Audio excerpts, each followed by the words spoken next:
Di zaman sekarang ada ya, yang Masya Allah semangat belajar mereka itu seperti para ulama terdahulu. Ana secara pribadi iri. Ketika di Libya itu ada beberapa orang yang masyhur ya. Pertama Ustaz Ahmad Andika, rahimahullah. Ya, beliau sejak di Gresik itu terbiasa kutu buku ya, selalu baca kamus. Kamus itu dikuasai, dihafalkan, didalami. Sehingga kalau ada daurah apa saja, beliau termasuk yang paling cepat menyelesaikan khulasahnya, talkhisnya dan dibagikan. Ya. Ustaz ini Ustaz Asman ikut daurah di Imam Bukhari. Beliau terbiasa juga ikut. Dulu pernah anak ikut sekali ya, pernah juga. Dan ketika itu beliau belum selesai acara, beliau sudah selesaikan khulasahnya dan dibagikan. Baik bahasa Arab baik maupun bahasa Indonesia. Bahasa Arab untuk para ustadz, bahasa Indonesia untuk orang awam.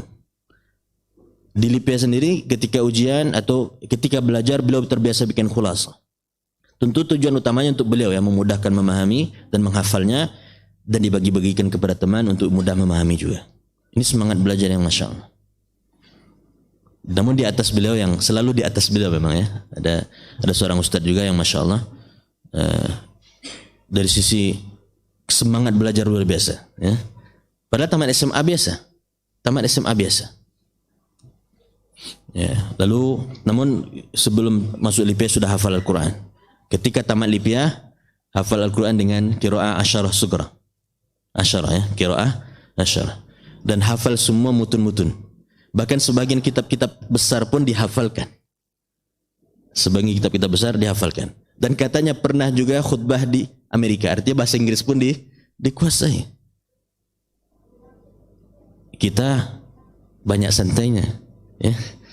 Sudah gitu banyak debat lagi. Ilmu kita tidak banyak, suka debat. Ya. Jadi sibukkan dengan menuntut ilmu. Ada kesempatan belajar, simak. Antum di toko, antum kalau memang tidak biasa baca Quran, tidak biasa simak Quran, simak kajian. Kalau Quran memang harus disimak, bukan sekedar nakut-nakutin atau untuk sekedar pengusir sesuatu, tidak ya. Kalau memang antum nyalakan MP3 Quran di toko antum atau di rumah, simak tafsir Al-Madinah, ya?